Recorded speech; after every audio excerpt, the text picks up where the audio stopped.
Well, welcome to the 8th day. The Feast of Tabernacles runs 7 days, and this is the 8th day. Solomon sent away the people on the 8th day, 23rd day actually. So the Feast of Tabernacles has a prophetic sign to it. The events of history indicate that a new era will start during a future Feast of Tabernacles. You know, the hope of the ages has always been peace. Back in the 60s, late 60s, you may remember, some of you old enough to remember, the Fifth Dimension released a song called Aquarius, Let the Sunshine In. It was a big hit. And that song sang of peace. It says, peace will guide the planet at the dawning of the age of Aquarius. Of course, it had to do with the signs in the zodiac, and astrologers can tell you different things that they think it started in, I think, 2021 or something, I'm not sure. But anyway, that has been the hope of the ages, is peace. The human race has witnessed nothing but war and rumors of wars and disease throughout the ages. And we want to look at today what precedes a new dawning of an age. And we will go by what the Bible has to say, prophetic signs that are there, and you well know this. Colossians, the 2nd chapter, verses 16 and 17. Yahweh tells us through the inspired work of Paul that the Sabbaths, the holy days, and new moons are, present tense, shadows of things to come. So if you want the key to prophecy is in the holy days, in these sacred times. The key to all prophecy is in the law. And these Sabbaths and holy days and new moons are all a matter of law written in the first 5 books. So what I will look at here is, first of all, the record of Genesis is the key, the book of Genesis. A new era began on the 17th day of the 7th month, the year of the flood, and very likely will be the beginning of a new era in the future during the Feast of Tabernacles. Now, it did not start until the 17th day of the 7th month, which is the 3rd day of the Feast of Tabernacles. So this new age, signaled by this prophetic sign, tells us the when. That's always the difficult part of prophecy, is when. Most all can tell you certain things of what's going to happen. Second coming is going to happen. Yahshua was crucified. But the when of all these things is always the difficult part. So we'll go by the law in Genesis, the 8th chapter, and verse 4. It says, the ark rested on the mountains of Ararat on the 17th day of the 7th month. Now that's when this new era began. It had rained for 40 days and 40 nights. The rain started on the 17th day of the 2nd month, just 3 days after the second Passover. Everybody had their chance to keep both Passovers. And after that, the rain started on a weekly Sabbath. The waters prevailed upon the earth 150 days. If you go 30 days per month, from the 2nd month and 17th day, you get to the Feast of Tabernacles, the 17th day of the 7th month. This all started because violence had filled the earth. And Yahweh let events play out. Estimates were that the population was over 1 billion at that time. But Yahweh let those events play out because that is his will, to give us the right to decide. And the earth was baptized, washing away those sins, the global corruption of violence, But it took 40 days to actually cleanse. Now, 40 is the number of trials, we know. We know other things happened during the Feast of Tabernacles, such as the dedication of the altar during the Feast of Tabernacles in the temple. Solomon began working on the temple for 7 years. And they finally completed it, and the celebration was then in the Feast of Tabernacles. And likely in the future, the temple and the altar celebration and dedication will be during the Feast of Tabernacles. That's the only record we have to go by. We can't speculate beyond what the scriptures tell us. We can, but to be accurate as possible, we go to the law and let it tell us what will happen. Well, first, before I get to all the details, I have some bad news. And later I'll give you the good news. The bad news is that every new age is preceded by a cataclysm. This is the biblical record. The Genesis record tells us what happened prior to the flood. And Noah preached a long time. But nobody believed him except just a few. Prediction in Daniel, the 12th chapter and verse 1 says, there will be a time of trouble, such as was not since there was a nation even to that time. Daniel 12 and verse 1.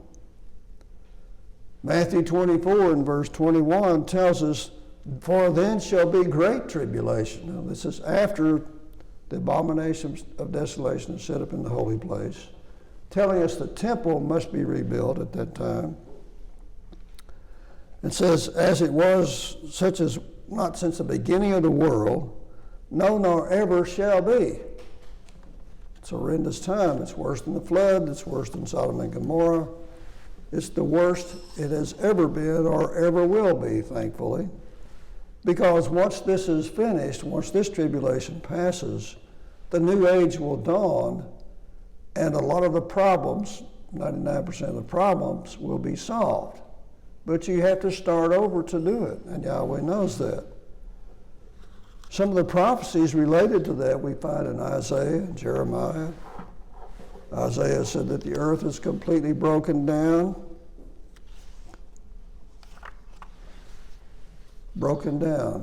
It says it shall reel like a drunk man walking back and forth. Such a horrendous time that the earth may not survive if it were not for Yahweh stepping in. Now it says that the sun will go down at noon. That means the earth's rotation is speeded up. Now you think something the size of the earth, to make it speed up, would be nearly impossible. But think about this. In 2004, there was a tsunami that hit just off Indonesia. And it ripped a split in the ocean floor that traveled 400 miles per hour. And whole villages, whole cities were wiped out. The shores licked clean. And the earth's rotation was actually speeded up from that one event. Now, when you talk about the flood, and you talk about a great tribulation, the rotation of the earth could easily be increased because the conditions are much worse. It says worse than has ever been or ever will be. And Isaiah says, well, the sun's going to go down at noon. So he's going to tell you it's going to be going twice as fast as it is now. These are forces that are almost unimaginable. Jeremiah said, I looked at the earth. Go back to just like Genesis, the first chapter, and here's what he saw. He said the earth was formless waste. The heavens and the lights had gone out. The mountains were quaking, and the hills rocked to and fro.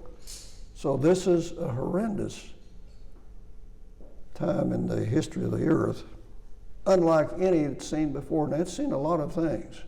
There's been a lot of asteroid collisions that hit the earth. There was an asteroid that hit the moon and rocked it back and forth, back in the 1100s, I believe it was. So the fruitful desert is now ruined, Yahweh says, and the earth will go into mourning and the heavens will grow dark.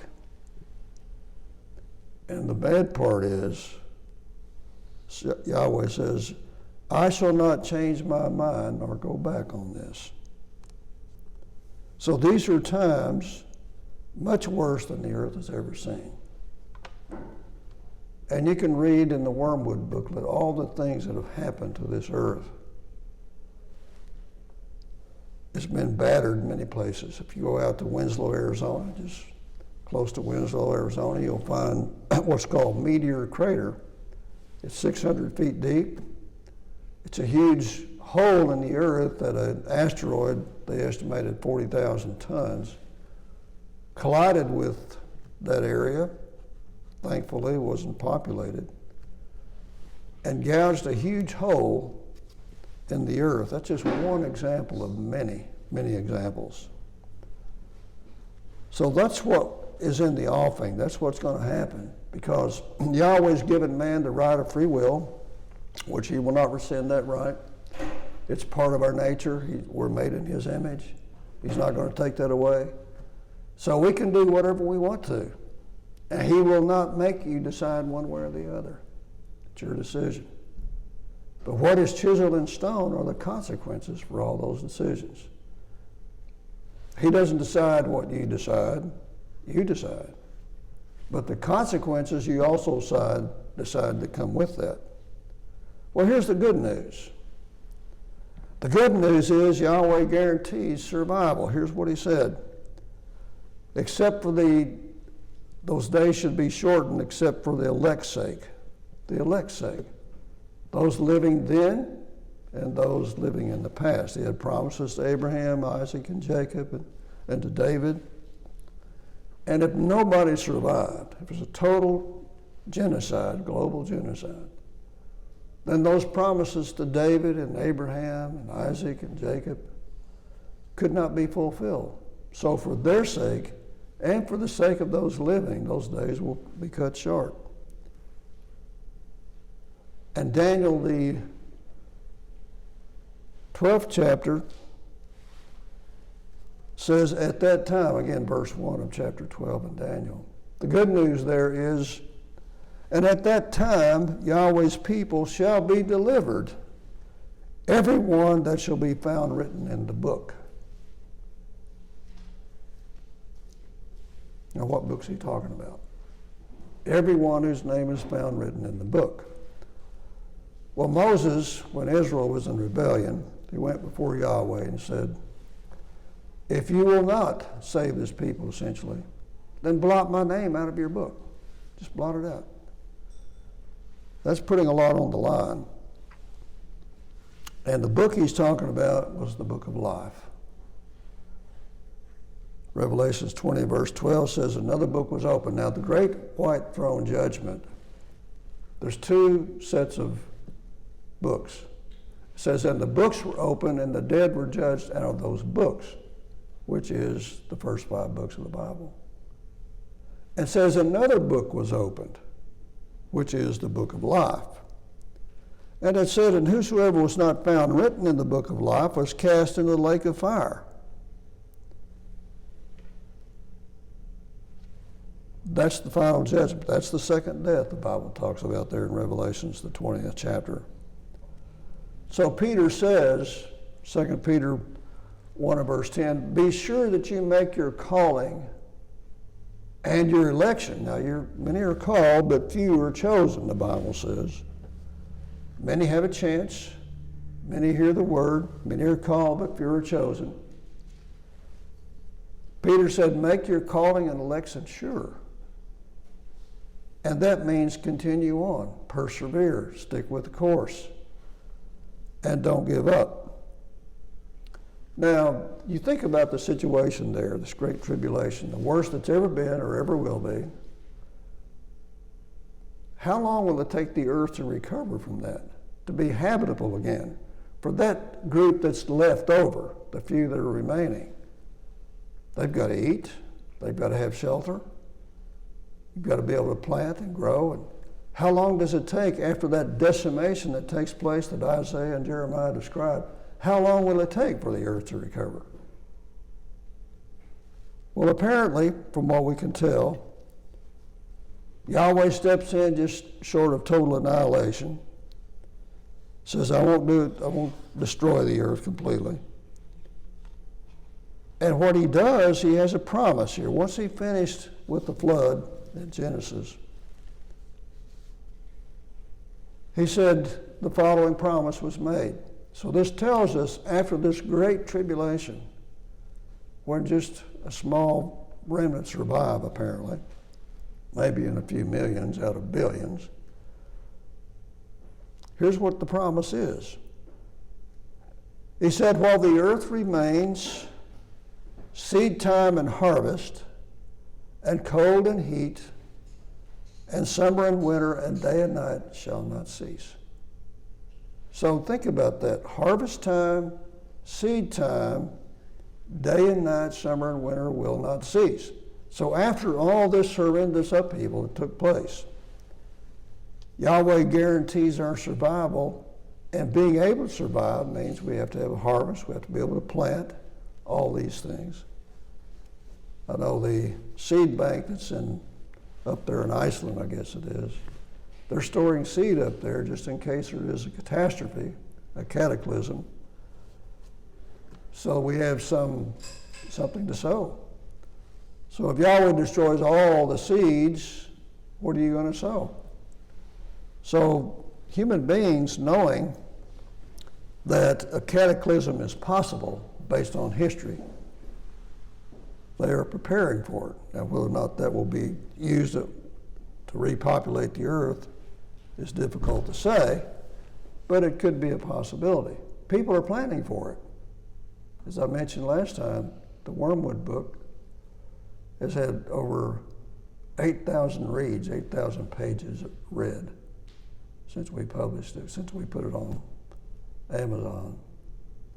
Because people are concerned about this. It doesn't take a lot of imagination to realize that we are setting ducks cosmically for any asteroid that comes in. You can't legislate it away. Congress can't meet and get 2/3 majority to decide it's not going to happen. It is going to happen. Yahweh says it's going to happen. It's guaranteed. Because people will not repent. Because of the sins, sooner or later the earth is so laden and so unclean with all the sins and pollutions that the earth just cannot survive. So that's why these things happen. So that's the bad news, but the good news is we certainly will survive.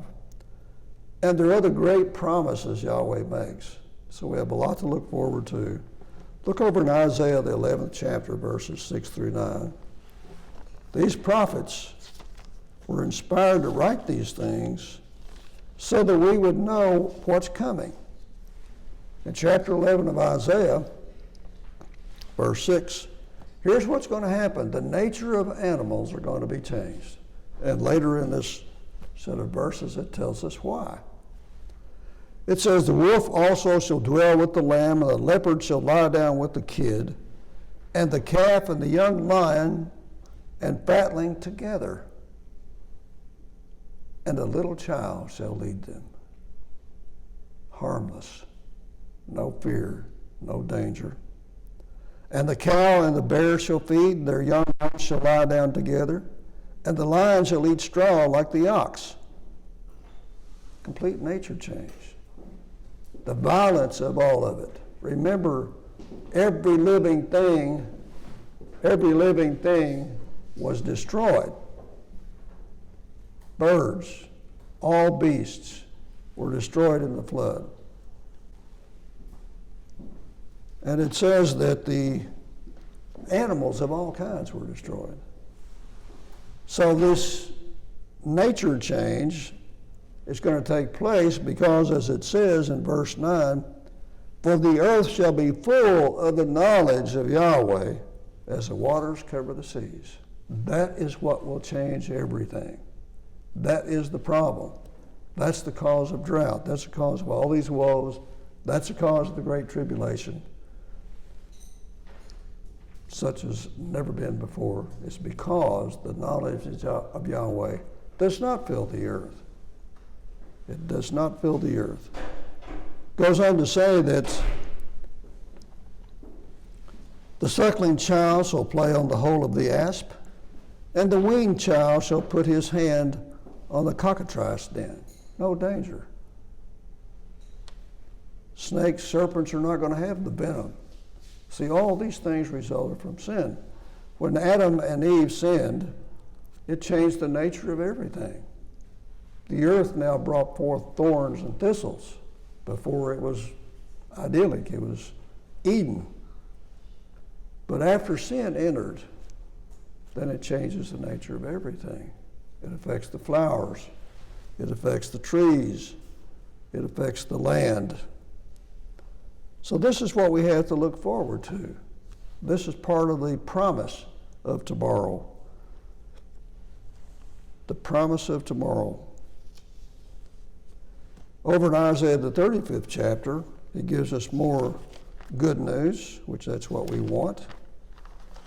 The gospel is the good news of the coming kingdom. Why is it good news? Because the knowledge of Yahweh will fill the earth, and the nature of humans will be muted, we change. The nature of beasts will be changed. In chapter 35 and verse 1, here's what it says. Here's the promise. The wilderness and the solitary place shall be glad for them, and the desert shall rejoice and bloom as the rose. Now, if you've gone out west very far, miles and miles and miles of barrenness, you wonder how they ever made it to Albuquerque, New Mexico years ago by wagon, and all the way out west to the west coast. How in the world? Oregon Trail all the way up to Oregon. How did they make that? There's nothing there. Well, Yahweh says that's going to change. The desert shall rejoice and blossom as the rose. It shall blossom abundantly, he says, and rejoice even with joy and singing. And the glory of Lebanon shall be given to it, the excellency of Carmel and Sharon. They shall see the glory of Yahweh and the excellency of Yahweh, of his Elohim. Strengthen you the weak hands and confirm the feeble knees. Verse 4 is a good promise. Say to them that are of a fearful heart, be strong. Fear not. Behold, your Elohim shall come with vengeance. Even Elohim with a recompense, he will come and save you. Like I said, he shall not annihilate the earth completely. Verse 6, this is a lot of promises, the promises of healing. Because the knowledge of Yahweh will fill the earth. And he's going to put the covenant, putting the law in our hearts. So we will do the right thing. It will be like second nature. But we have to know what it is. It's just not like an implant. It's not osmotic. Yahweh has to teach us these things. Verse 5, the eyes of the blind shall be opened, and the ears of the deaf shall be unstopped. Then shall the lame man leap as a hart, and the tongue of the dumb will sing. For in the wilderness shall water break out, and streams in the desert. You know, it says that there will be water coming out from under the throne, going out. And it'll be over Revelations, talking about the trees. Well, their leaves will be for the healing of the nations. Pure water. It goes on to say, for in the wilderness shall break forth, and parched ground shall become a pool, verse 7, and the thirsty land springs of water, and the habitation of dragons, where each lay, shall be grass with reeds and rushes. This is a rejuvenation of the earth itself, which is what we need. Every day, we should pray, thy kingdom come, thy will be done on earth as it is in heaven. Why? because we need it. The earth is on a collision course with catastrophe, with a cataclysm. And except that Yahweh comes down and plucks us out like a ember from the fire and saves us, there's no hope. And then in Matthew, the 24th chapter, where Joshua talks about the tribulation, he's a great prophet. You could see far into the future. Here's what he said. After the tribulation of those days, Matthew 24, after the tribulation of those days, verse 29, immediately after that time, the sun shall be darkened. These are signs of the sun and moon. And the moon shall not give her light, and the stars shall fall from heaven, and the powers of heaven shall be shaken. Joshua is coming back to save us from the ultimate global genocide. And then shall the sign of the Son of Man appear in heaven, and all the tribes of the earth, see, there's people left, all the tribes of the earth, after the tribulation, shall mourn, and they shall see the Son of Man coming in the clouds of heaven with power and great glory. So that tells us people will survive, more than just the elect. But for the elect's sake, those days will be shortened. Perhaps millions will survive out of billions. And we're reaching that tipping point in human history, which I talked about last time, in a population critical number. But many will survive for the sake of the righteous, just like in Sodom. If Yahweh could have found 50, 25, of course Abraham jewed him down to 10. He said, okay, for the sake of 10, I'll save 150,000, whatever the population, something in that neighborhood of Sodom and Gomorrah, for the sake of those 10. In other words, I'll basically look the other way if I can find 10 righteous, just 10. But he couldn't, of course. For the sake of the elect, however many it is, Yahweh is going to spare millions out of all the tribes of the earth, because that's what it says. All tribes of the earth shall mourn. Nations. And he shall send his angels with the sound of a trumpet, a new moon, not necessarily the seventh new moon, but a new moon. Sound of a trumpet, and they shall gather his elect from the four winds. Lots of people, different places. Some you don't even know about. One case he told his disciples, I have many people in this town. I think he said 3,000 or so, which the disciples didn't know about. But they had heard the word, they had heeded the call, but they had not come to that particular location. So he says, I'm going to send those angels out to gather my elect from the four winds. From one end of heaven to the other. Think about that. One end of heaven to the other. Does that include the space station? Does that include at that time people walking on Mars? You know, that's the goal of this decade or shortly after, is to land men on Mars. Now that might be a one-way trip to start with, which I'm not sure I'd want to go there, but I sampled my students one time. If that were the case, would you be willing to go to Mars on a one-way trip? They said, sure. Young people. The world is their oyster. But this is a situation from one end of heaven to the other. Yahweh's going to pull out people. There have been people lost in space. We have records of it from the Russian launches that they made. They have records of people that are lost in space. So it's a great ingathering.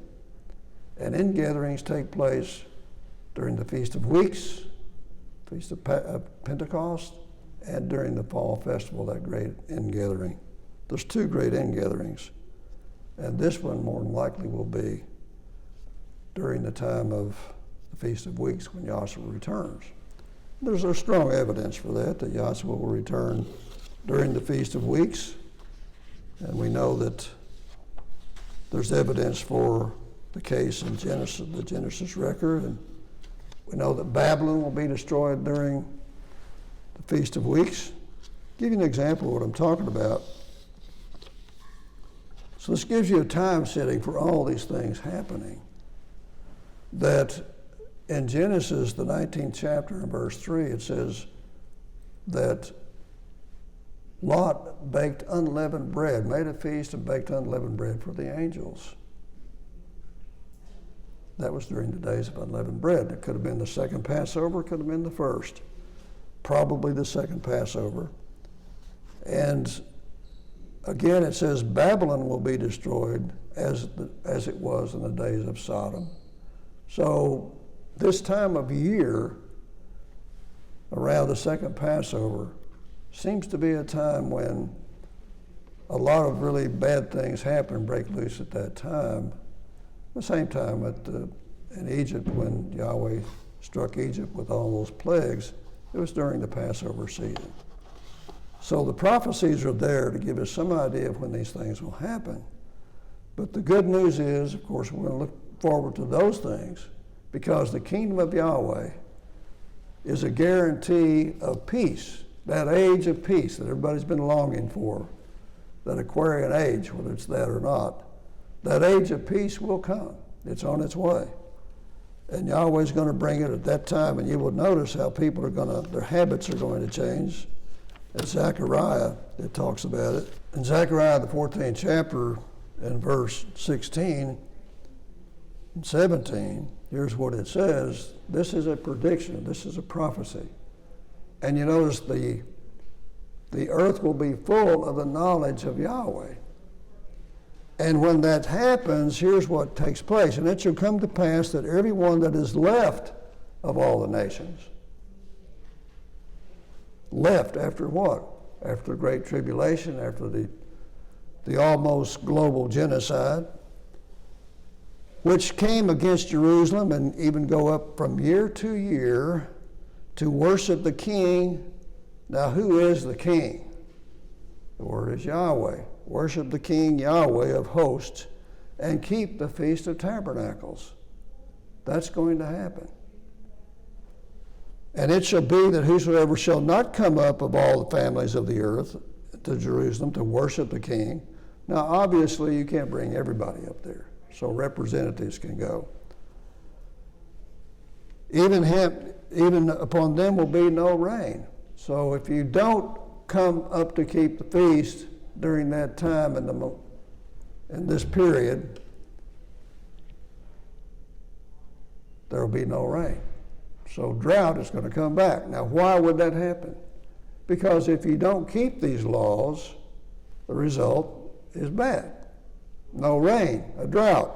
That's the cause of drought, is breaking the law. We look for everything else. We look for the jet stream. We look for a variety of different things to account for droughts and all this. But Yahweh says the reason for drought is breaking Yahweh's law. The land Sabbath ground, the Sabbath that preserves the ground, if it's not kept, it destroys the land. So this is a prophecy, and this is what's going to happen. Verse 18, and if the family of Egypt go not up and come not, that have no rain, there shall be a plague. If that doesn't convince you, he says, I've got something else to get your mind right. There shall be a plague wherewith Yahweh will smite the heathen that come not up to keep the Feast of Tabernacles. It's very important to him. All males shall appear before him in the Feast of Tabernacles, it says, and they shall not appear empty. This shall be the punishment of Egypt and the punishment of all nations that come not up to keep the Feast of Tabernacles. How important is that? He said it 3 times. It's extremely important. But you have to know when it is. In that day there shall be upon the bells of horses holiness unto Yahweh. And the pots in Yahweh's house shall be like the bowls upon the altar. So these are prophecies to look forward to. And we know why it's going to be better. It's going to know why there's going to be no drought, no want.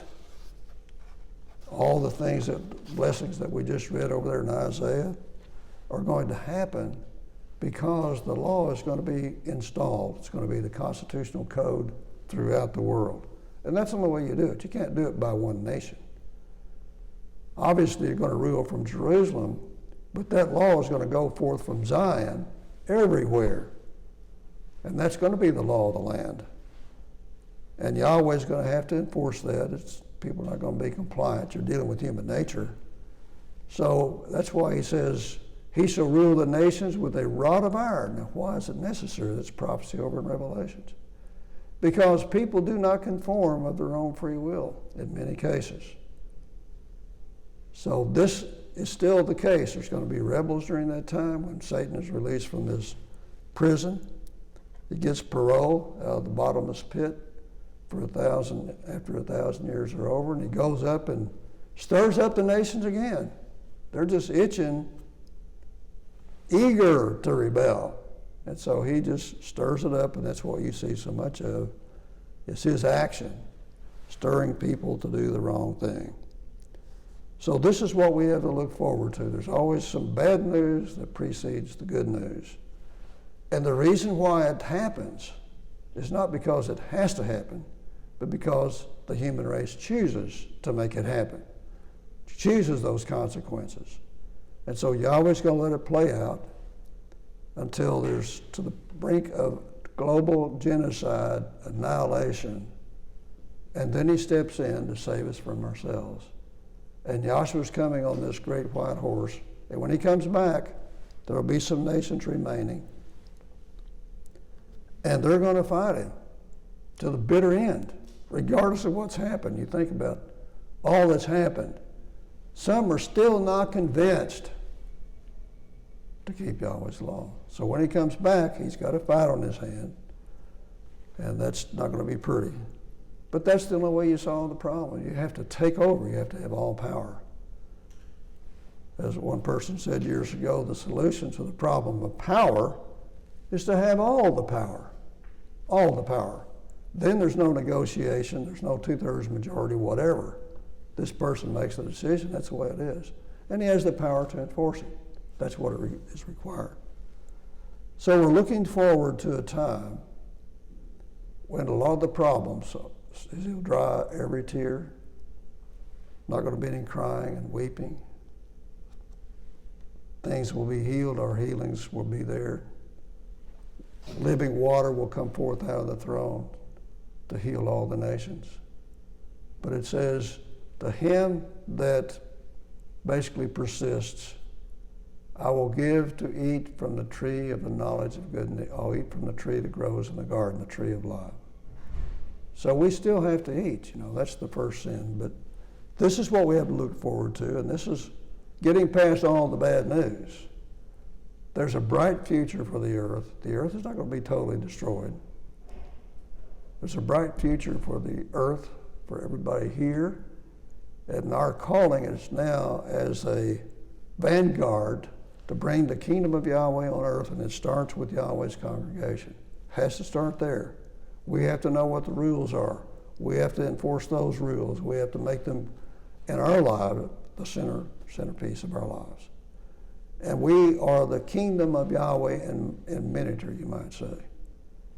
We know who the ruler is. It's Yahweh. We look to Yahweh. There's one set of rules. There's unity, just like it's going to have to be. We speak the same things. We believe the same things. We're moving toward the same goal. And that's the promises based on Yahweh's word that we have to look forward to in our time and in the future, perhaps within this decade.